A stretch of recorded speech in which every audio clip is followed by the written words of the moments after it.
Hi, my name is Dr. David Larsen and welcome to the Music Theory Minute. Today we're going to be discussing horn voicings for a pop group, say an R&B group or rock, and we're going to be using 3 horns to make these voicings. These voicings are very prescribed and are derived from a lot of classic recordings from Motown and other places, and I actually learned this technique from Tom Bones Malone, who was the arranger for the David Letterman show for 22 years, as well as many, many other projects, including the Blues Brothers and Saturday Night Live. The basis of this voicing technique comes from the idea that we're going to have a high, a mid, and a low instrument, say a trumpet, a tenor sax, and a trombone. The trumpet is going to be playing the highest note of the chord, which is typically going to be the root or the 5th of the chord. Below that, we're going to have the tenor sax playing the 3rd of the chord, and below that, you're going to get the trombone playing the 7th of the chord. Or if there's no 7th in the chord, they're going to play the note that the trumpet isn't playing. For example, if the trumpet's playing the 5th, then the trombone would play the root, and vice versa. Trumpet on the root, trombone on the 5th. So let's take a listen to a couple of these voicings.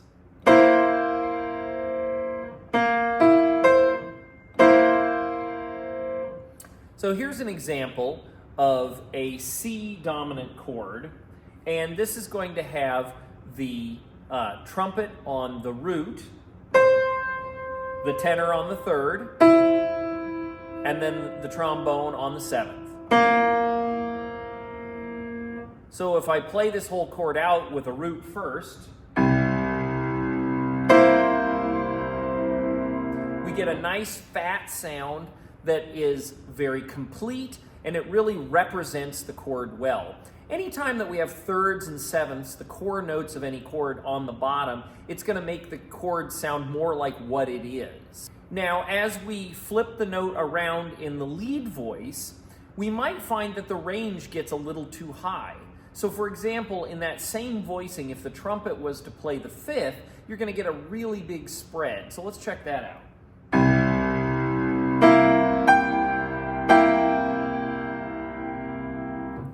Now, if you find that voicing to be a little too sparse, one of the things we can do to make that a little easier is to invert the bottom 2 voices, meaning we can put the 3rd in the trombone, the lowest voice, and the middle voice would then be the 7th. And the reason I would do this is to reduce the gap between the highest voice and the next voice down.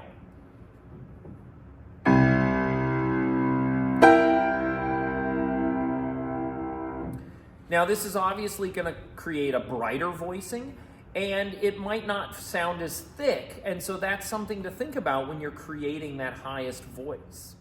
Okay, so let's take these 3-part horn voicings and put them into practice. So we're going to start with a composition I wrote called Boogaloo for 2, which you can find on my website, www.larsenjazz.com.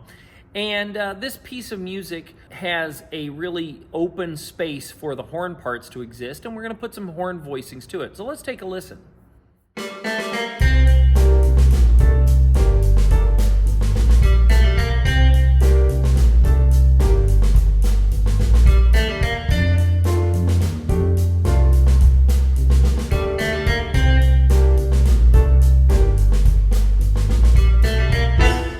So you can hear there, we have plenty of space in and around the melody to add some horn pops and some interest in there. So let's take a look how that's going to look in the score.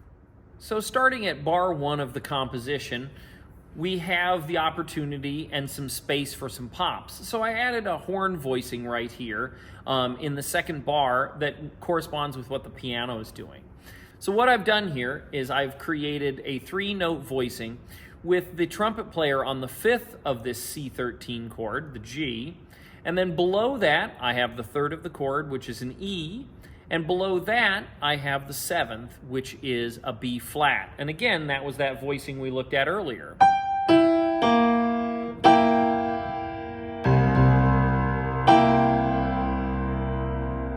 And that's a great solid voicing, and it adds a lot of weight to the composition. So if I was to hit play here,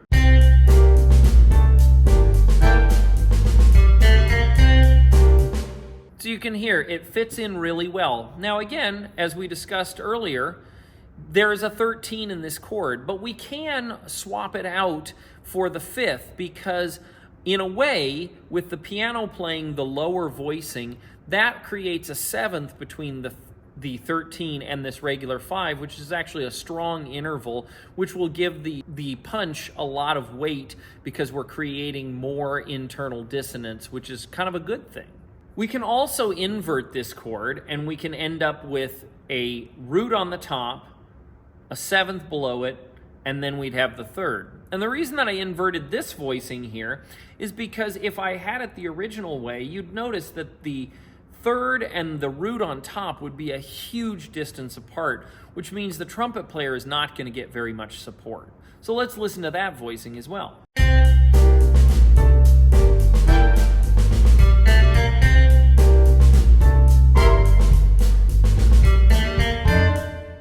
So again, the top note's either the fifth or the root. The note down from it is either going to be the third, which is our preference, or the seventh. The one below that's going to be the seventh, again our preference, or the third. And the most important aspect is the bottom two notes here are the third and the seventh, which give the chord its identity. You can see a couple bars later over the F chord, I've used that to create a pad.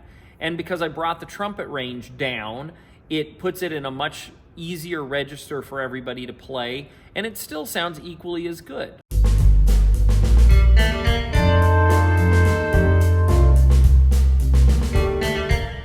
So that's how we would use these in practice. Again, it doesn't matter if we're talking about 3 or 4 horns, or if we just start doubling some of these notes, say if I had 6 horn players. There's not a huge difference because we're following these specific rules to get a really specific sound that gives a really nice color and a lot of weight to the accompaniment. Now, this voicing technique is really, really common in much of popular music, including Motown, rock, pop, and even some swing groups. So feel free to experiment with it as you go along.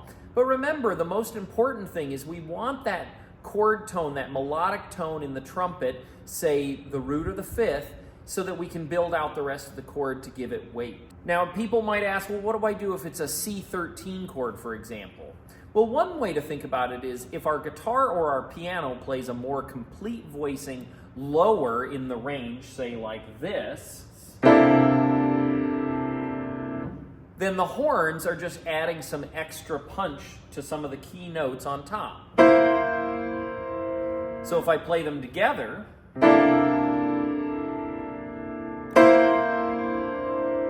you can hear it just adds a little bit of extra punch. If you have a slightly more advanced setting where you say want to have some crunch in the chord in the horns, you could replace the fifth with the 13 or the root with the ninth to give it just a little more color.